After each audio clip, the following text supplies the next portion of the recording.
Previously on TVSins. Morty, turn me so we're making eye contact. God made you special, and he loves you very much.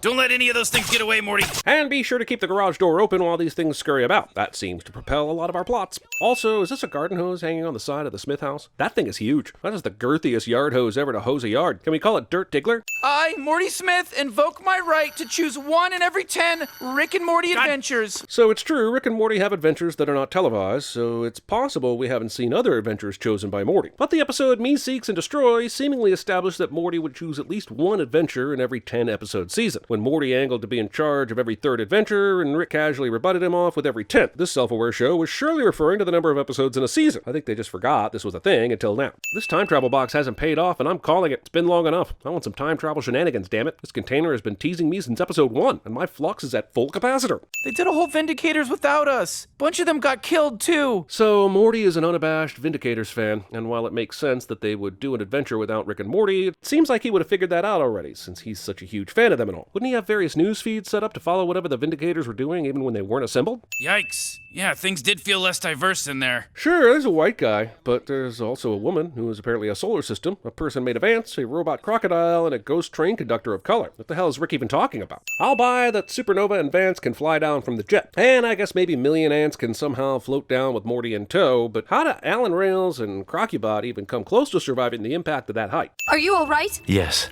I only lost 400 ants. Million Ants is made up of a million ants. This many bullet holes would have caused the slaughter of well into the tens of thousands. My queen is laying more. I am back to 1 million ants. Literal Ant-Man could have had any kind of biology and it would make sense, I suppose. I mean, this guy's made up of ants. But don't ants have to go through the larvae and pupae stages before developing into full-blown ants? This whole process lasts a month at least. So even if your queen could somehow spit them out that fast, your chronology needs some work. Geez, Supernova. I mean, there's unrealistic body image, and then there is a toilet paper roll balancing 2 cantaloupes while sitting on top of the Great Pumpkin. Is your superpower transmitting body dysmorphia? We're taking fire from an automated turret. Can you bring it offline? Seems like they wouldn't need Rick to do this, since many of the superheroes have powers that could easily destroy the turret on their own. But this episode is a parody of superhero movies, so maybe that's the point. I'm sending it anyway, because I won't feel right in the morning if I don't. Okay, so the turret shoots the decoy and it absorbs the bullets. But why do they stop shooting once the decoy goes back into the box? These guns clearly have more bullets left because they end up blowing themselves up after Rick's hilariously complicated device locks them down. Do it in 3 minutes or you'll all die. So at what point does Rick transition from hilarious nihilistic asshole to legitimate supervillain? Has he always been the villain of the show? Look, that's fine if that's the case. I'm just saying at some point we need some sort of moral foundation here, right? This is triggering me. I need space. Does anyone even want to just glance at the board and maybe just do the easy matching game? I'm as stubborn and prideful as the next guy, but if my life's on the line, I'm at least going to check out the difficulty level before I get all flustered. Look, I know the drunk Rick set all this up, and all of this is surprising to him too, but sober Rick doesn't care one bit about these assholes. So why is he all horrified about Vance? The Rick we know and love would be stoic about this and be ready with a sarcastic quip.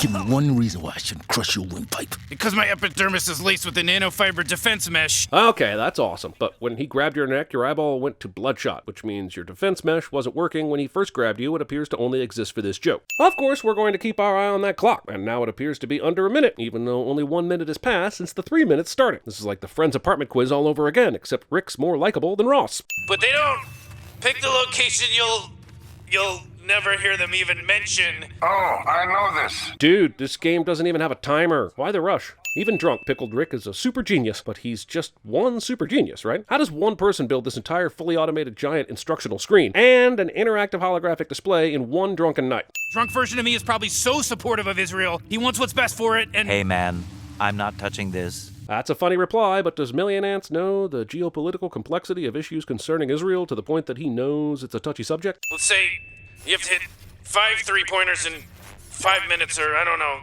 The whole planet will get blown up with a neutrino bomb. Rick clearly recorded his audio first, making it up as he went, and then had to enact his ramblings into the real world, which is kind of brilliant, considering that's basically how this show seems to be created. So this is either a sin for Rick standing in as the proxy for the writer's laziness, or a sin for being brilliant enough to get away with it. Either way. I'll disarm the drunkenly improvised neutrino bomb. Morty, how many of these... Too many, Rick! Too many! Okay, so he's disarmed a few of these bombs. But why the hell is he all of a sudden going full Hurt Locker when we all know non-drunk Rick is the one that will eventually take care of this? Is there something set up on this basketball court that detects the distance from which these guys shoot the basket? Because it seems like they could just shoot layups and everything rigged up here wouldn't know the difference. I mean, if it allows Supernova to cheat the three-pointers like this, then there's nothing stopping them from taking the easiest shot possible. Because when you're an asshole, it doesn't matter how right you are, nobody wants to give you the satisfaction. Thing overheard at TVSins team building retreat somehow makes it into a Rick and Morty script. Wouldn't Rick's nanofiber defense mesh easily be able to break these handcuffs? So Morty gets on the platform and it works, but we find out that drunk Rick was thinking of Noob Noob as the answer to this question. And while this game might just be total bullshit,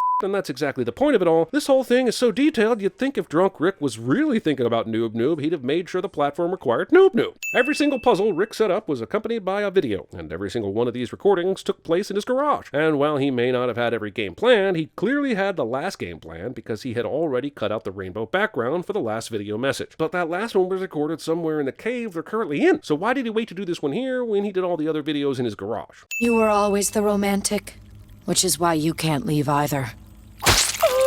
So Supernova is a full-blown psychopath now? Just like that. Was there any sign of this over her years of service? This is a sin for the Vindicators HR department, if nothing else. I'm going to enjoy this. And let's give a huge thanks to Rick Sanchez for... Wouldn't all the people up here have seen Supernova doing all the evil she did, including killing million ants while they took the ride on the elevator? You mean nobody was looking down during that whole thing? And what about the superheroes? Nobody looked up and saw tons of people up there having a party? And for booking one of the hottest talents out there, Logic! I mean, there's logic problems, and then there's logic problems. Apparently this episode has both.